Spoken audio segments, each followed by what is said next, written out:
지금 같은 시국에 우리가 하루하루 가정생활, 교회생활, 사회생활 한다는 것은 언행의 배려와 사랑이 정말로 중요한 시기인 것 같습니다. 배려와 사랑은 예수님이 우리들에게 주신 말씀인 것입니다. 그것이 주일학생이든 청년이든 장년이든 우린 기독교인으로서 상대방을 향한 배려와 사랑의 마음, 입장을 바꾸어 생각해서 말하고 행동하는데 성화의 모습이 있어야 될 것을 예수님이 큰 계명으로 말씀하셨습니다. 우리 한번 다 같이 자녀들과 함께 마태복음 22장 37절 이하를 봉독합니다. 예수께서 이르시되 내 마음을 다하고 목숨을 다하고 뜻을 다하여 주 너의 하나님을 사랑하라 하셨으니 이것이 크고 첫째 되는 계명이요 둘째도 그와 같으니 내 이웃을 내 자신같이 사랑하라 하셨으니 이 두 계명이 온 율법과 선지자의 강령이니라. 아멘. 그런데 점점 세월이 흐르면서 세상이 너무너무 사람이 무서운 세상이 돼가고 있습니다. 옛날에는 실체가 진짜 있었는지 없었는지는 모르겠지만은 광우병 파동이 있었지만은 지금은 광인병 파도가 온 한국을 덮치고 있습니다. 사람이 무서운 것입니다. 일부 사람은 동물보다 더 무섭습니다. 그래서 우리들의 말과 행동도 점점 더 거칠어집니다. 스마트폰을 안 갖고 있는 사람이 거의 없는 시대가 되었는데 여전히 모든 인터넷 댓글은 실명제가 아닙니다. 그러므로 인권이라는 단어 속에서 때로는 표현의 자유라는 단어 속에서 어느 한 사람과 어느 한 단체가 더럽고 처절하고 무자비하고 정말 저주스러운 말을 받아야 되는 것입니다. 저는 왜 인터넷 댓글을 실명제를 안 하는지 이해할 수 없는 사실인데 나는 이것은 성령의 역사는 아니라고 생각합니다. 동시에 알 권리라는 것이 인권과 함께 묻어가지고 참 어느 한 사람에 대해서 너무 지나친 일방적인 그러한 글들을 쓰고 악플을 달므로 말미암아 그 사람은 잠을 자지 못합니다. 우울증에 걸립니다. 그 우울증이 정신불안이 되어지고 자살하는 사람들의 대부분들이 자기가 자살하고 싶어서 자살하기보다는 어느 순간 무엇에게 이끌려 생명을 끊게 되어지는, 그러나 가해자보다 피해자가 더 아픔을 당하지만은 가해자들은 10%에서 20% 정도만 혹 제재를 받을까, 나머지는 역시 법 뒤에 숨어 있습니다. 많은 사람들이 가정이든지 교회이든지 사회에서 광인병으로 고통을 당하고 있습니다. 지금 우리 제2교회 교인들 가운데도 분명히 계실 것입니다. 우리 대한민국 사람들은 한민족입니다. 그래서 신색을 좋아하고 혈통도 하나라는 것을 자랑스럽게 여기고 있었습니다. 그런데 우리 한민족 나라 사랑에는 정말 하나된 귀한 민족입니다. 그러나 일부 정치하는 사람들이 이 한민족을 두 민족으로 나누고 있습니다. 진영 논리입니다.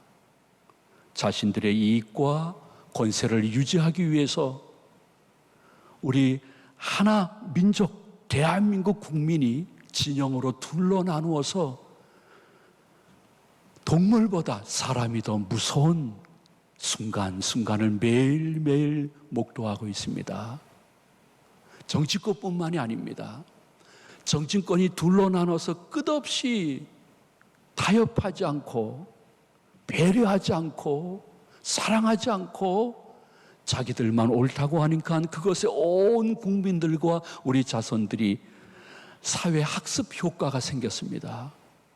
그래서 사회 각 분야도, 심지어는 종교계도, 심지어는 교회 안에도 서로 진영 논리로 나누어져 서로 교회가 세상의 빛과 소금이 되지 못하는 일들이 적지 않게 생기는 이 순간에 우리 제2가족들이 기억해야 될 것이 무엇입니까? 수통을 소대원들이 다 돌렸는데 물은 그대로 있는 배려와 사랑의 정신이 우리 제2가족들만큼은 가정과 교회와 사회생활에 실천되어질 수 있는 그리스도의 작은 제자들이 되시기를 축원해드립니다. 아이고 목사님 세상 그렇게 살다가는 당해요. 지금 그렇지가 않아요. 세상이 알고 있어요. 그러나 세상은 사람들이 통치하는 것 같으나 하나님이 모든 세상과 나라와 민족과 교회와 가정을 통치하고 계시는 것입니다. 아버지 하나님은 소돔과 고모라 땅에서 의인 10명만 있으면 그 성을 멸하지 않겠다고 했습니다. 저는 어떠한 음료 선전을 저는 감명 깊게 늘 듣고 있습니다. 광고가 나올 때마다 부부 잠수부가 바다에 들어가서 쓰레기를 줍고 나옵니다. 쓰레기를 줍고 나오는데 아이고 그렇게 주워가지고 뭐가 변하겠어요 하니까 이 쓰레기를 줍고 나오는 부부 중에 남편이 이렇게 이야기합니다. 최소한도 우리가 지나간 곳은 깨끗해지겠죠. 여러분 패배의식에 들어가면 안 됩니다. 우리의 작은 가정과 교회와 사회생활 속에 그럼에도 불구하고 배려와 사랑이 있는 모습을 언행 속에 바치게 되어지면 그러한 의인 10명이 있는 곳에 아버지 하나님은 특별한 은혜를 베풀어 주셔서 자신이 직접 통치하는 증거를 과거에도 보여주셨고 앞으로도 보여준다는 믿음으로 우리 제2가족들이 그렇게 살아가는 영권이 계시기를 예수님의 이름으로 축복을 드립니다. 그러기 위해서 우리 귀한 성도님들이 가져야 될 배려와 사랑의 덕목 몇 가지만 간단히 말씀드리도록 하겠습니다. 제일 먼저는 여러분 남의 말을 너무 많이 하지 마세요. 왜냐하면 남의 말을 너무 많이 해서 자신이 웬만한 것들은 다 알고 있는 것처럼 이렇게 정복통처럼 살아가게 되어지면 내가 말한 만큼 내가 아픔을 당할 수 있다는 거예요. 여러분 한번 잠언 18장 8절 말씀을 다 같이 봉독하도록 합니다. 남의 말하기를 좋아하는 자의 말은 별식과 같아서 뱃속 깊은 데로 내려가느니라. 아멘. 남의 말을 하는 것을 너무 좋아하게 되면 별식, 맛집 음식점의 음식 같다는 거예요. 여러분 좋은 맛집이라고 소문난 음식점이 있으면 사람들이 그냥 찾아가 가지고 맛이 없어도 맛있는 것으로 착각하면서 얼마나 맛있게 뱃속 깊게까지 많이 드시는지 몰라요. 여러분들이 어느 사람이나 어느 가정이나 어떠한 문제나 심지어 정치적인 문제에 가지고 내가 막 말을 하게 되어지면요, 한 가지 분명한 것은 자극적인 말은 맛집 음식처럼 교인들이 어떻게 해서라도, 친구들이 어떻게 해서라도 들으려고 합니다. 그리고 믿으려고 합니다. 그것을 또 다른 사람한테 이야기를 해줍니다. 걔가 그렇대. 그 집 그 사람이 그렇대. 아유 비중 있는 분이 말씀하셔서 우리 교회에. 그러므로 말미암아 동전은 다 양면이 있는데 한 면만 사람들에게 전달되어서 그 말을 들은 가정이나 개인은 상처가 너무 깊어집니다. 그러면 하나님은 공의의 하나님이기 때문에 그분이 받은 상처만큼 그 말을 한 사람에게 하나님이 역사할 수 있다는 것입니다. 근데 본인에게 역사하면 괜찮은데 아무 말도 하지 않고 착하게 살은 자식이나 부모님이나 아내나 남편에게 그 아픔이 다가오게 되면 이건 말도 못하고 미칠 지경으로 힘든 것입니다. 그러므로 말과 혀는 총과 칼 같다는 것을 기억하시면서 할 수 있거든 참고 남의 말하기보다는 덕스러운 말 하는데 여러분들이 개혁과 갱신이 있으면 그것이 결국 내 자신에게 복이 된다는 것입니다. 배려와 사랑의 언어 속에 또 한 가지는 무엇이냐면 사람이 가족이든지 교회든지 사회든지 다툼이 왜 없겠습니까? 혹시 지금 가족이 같이 예배 드리시는 분들 가운데 어젯밤 조금 싸우고 그래도 예배 드려야지 하고 앉아있는 분 계십니다. 혼자 계신 분 중에도 어떠한 분과의 지금 다툼 때문에 아버지 하나님께 기도하고 있는 성도님 계실 것입니다. 다툼은 죽기 전에는 당연히 있는 것입니다. 그러나 다투다가 내가 유리해지기 위해서 그 상대방의 약점이라든지 단점, 그 사람이 결코 드러내기 싫어하는 말을 드러내는 것은 너무 평생 원수가 될 수밖에 없는 일이라고 우리 본문 9절에서 이렇게 말씀하고 있습니다. 우리 한번 다 같이 봉독합니다. 너는 이웃과 다투거든 변론만 하고 남의 은밀한 일은 누설하지 말라. 남의 은밀한 일은 누설하지 말라는 것입니다. 왜냐하면 사람이 수치심을 당하게 되면 자기에게 수치를 준 그 사람과 평생 면세되는 것입니다. 이건 거의 원칙이라고 볼 수 있습니다. 그 사람의 외모라든지 그 사람의 학벌이라든지 그 사람 가정의 여러 가지 아픔, 정말 드러내기 싫은 것을 알고 있는데 그것을 드러냈을 때 다른 사람들이 그것을 알아서 다른 사람을 통해서 귀로 들었을 때는 그 수치심이 평생 가는 것입니다. 각 가정과 각 교회가 아픔을 당하는 원인이 이 부분인 것을 기억하시면서 혀를 깨물면서 여러분들이 내 주장의 유익을 위해서 무엇을 드러내거나 단점과 약점을 공격하는 일이 없어야 된다는 것, 이거는 성령을 충만히 받은 사람이라고 하면 저 목사님 말씀 맞아 그렇게 이야기할 것입니다. 또 한 가지 여러분, 배려와 사랑의 말 중에 참 중요한 것은 내가 직접 들은 거 아니에요. 내가 직접 본 거 아니에요. 누구를 통해서 들은 얘기예요.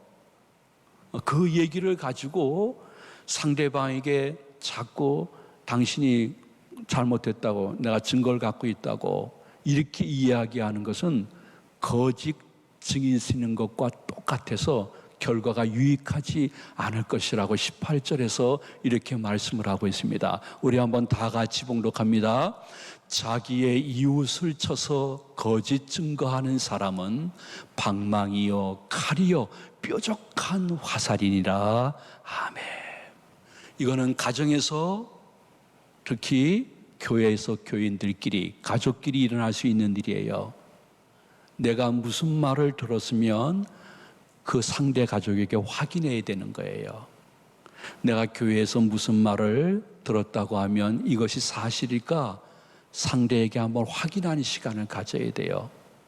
그래서 내가 한쪽 말만 들었구나, 이럴 수도 있겠구나 하는 그러한 마음의 여유와 균형을 좀 갖춰야 되는 것이에요. 그렇지 않고 누구에게 말을 듣고 누구에게 강력한 주장을 듣고 나 이 사람 편에 서야지, 하고 상대방 얘기 듣지 않고 가정이나 교회에서 말을 퍼뜨리게 되어지면 결국은 그 말이 돌고 돌아서 그렇게 거짓 증인인 사람에게 그 말이 방맹이가 된다는 거예요.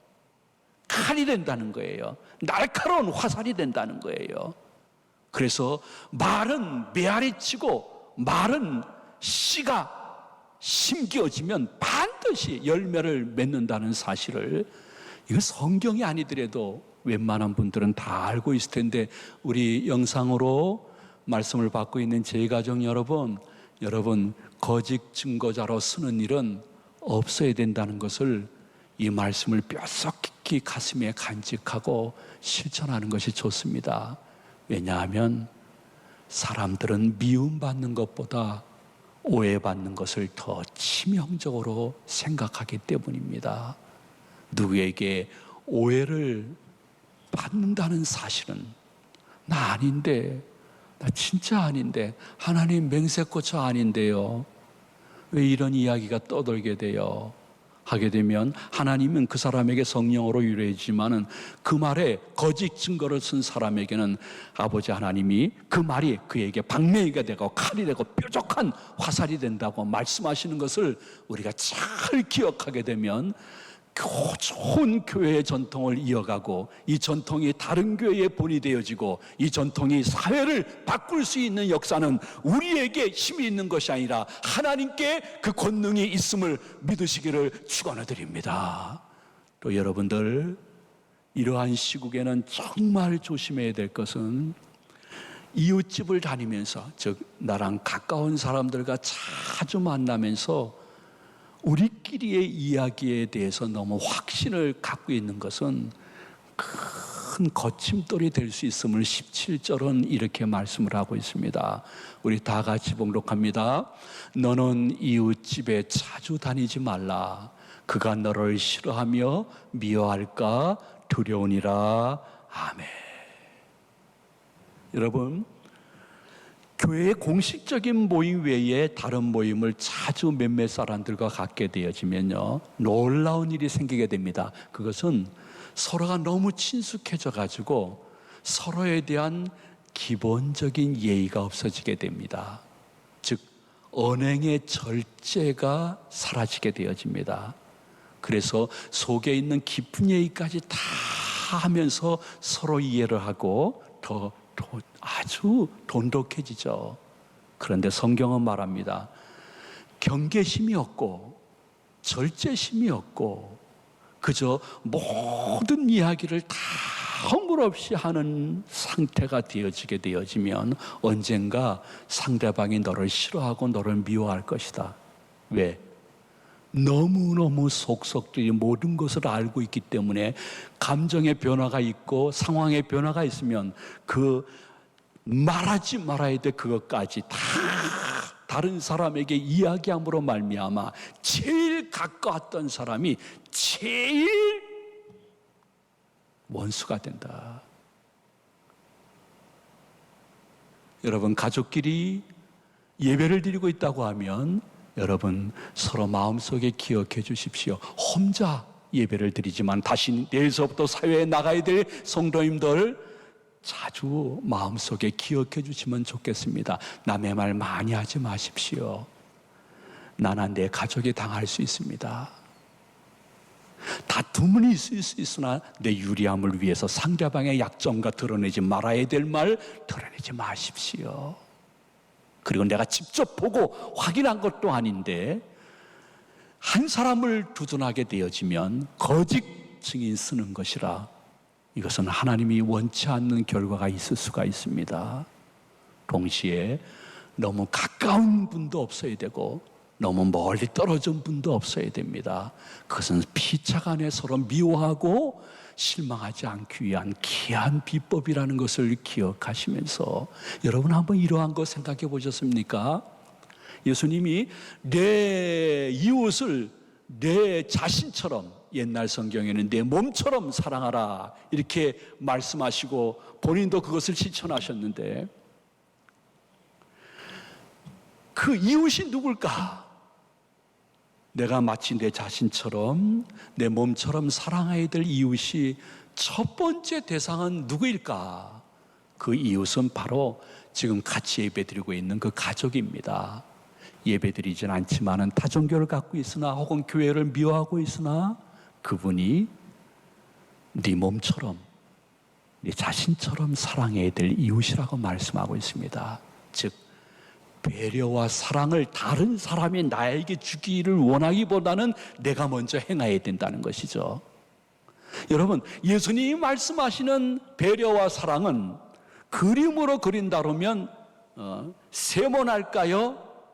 아니면 날카로울까요? 아니면 둥글까요? 이미 주일 학생들은 대답을 했을 것입니다. 예수님이 말씀하시는 배려와 사랑은 세모가 아닙니다. 날카로운 단면도 아닙니다. 둥근 것입니다. 그의 성품과 삶이 둥근 것이 지는 것 같으나 결국은 이깁니다. 저는 늘 마음속에 간직하고 있는 것이 있습니다. 모든 판결은 하나님이 하실 것이기 때문에 아버지 하나님, 어떤 때는 장로님들이나 집사님들이나 권사님이나 교인들이나 심지어 교역자들이 볼 때도 도대체 우리 목사님은 도대체 뭘 생각하고 계시는 것일까? 판단력이 없는 것일까? 하더라도 끝까지 제 마음속에 있는 것은 배려와 사랑. 두꺼운 겨울옷을 입고 있는 사람에게 그 옷을 벗길 수 있는 것은 추운 겨울의 바람이 아니라 따뜻한 봄바람이 약한 것 같으나 그 사람의 외투를 벗길 수 있고 제가 못 벗기면 하나님이 벗기십니다. 그러므로 여러분은 할 수 있거든. 시간의 문제일 뿐이지 하나님이 다 하실 것이기 때문에 너무 뾰족한 날카로운 성품을 갖지 마십시오. 내 자녀에게 대해서 참 세대 차이나 내 부모에게 대해서 너무 뾰족한 말 하지 마세요. 여러분, 침대에 뾰족한 곳이 결국 자기가 잘못 걷다가 부딪히게 되면 엄청 아픕니다. 둥근 것이 좋습니다. 여러분, 이런 거 한번 생각해 보셨어요? 지구는 왜 둥글까? 그런 생각을 해보셨는지 모르겠습니다. 왜 달은 둥글까? 혹은 태양은 왜 둥글까? 지구도 둥글고 달도 태양도 다 둥근 이유는 무엇일까? 저 나름대로 해석하는 거예요. 기독교인은 성품이 좀 둥글둥글하는 것이 좋다 하는 것을 자연을 통해서 성령님이 말씀하지 않는가 그런 생각을 해봅니다.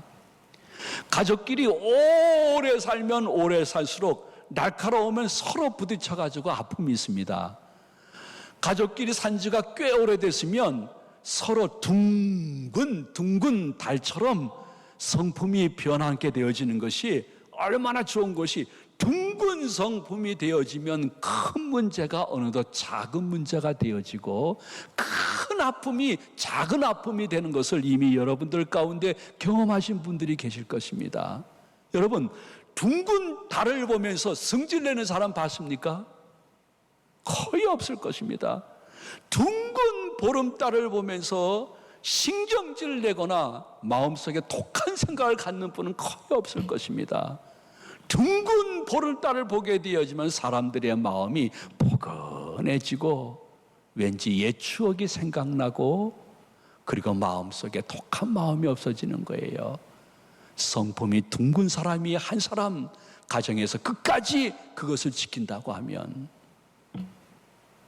성품이 둥근 분들이 교회와 이 사회에서 자신이 있는 그 한 부서에서 혹은 그 자리에서 그 동네에서 둥근 성품을 나타내 보여준다고 하면 아버지 하나님이 그것을 보고 야, 네가 있는 그 자리만큼은 깨끗해지는구나 하는 분들이 점점 많아져서 하나님이 대한민국을 친히 통치하시고 방향을 스스로 잡고 계시는 것을 볼 수 있는 우리들의 앞으로의 삶이 되어지기를 주님의 이름으로 축원을 드립니다.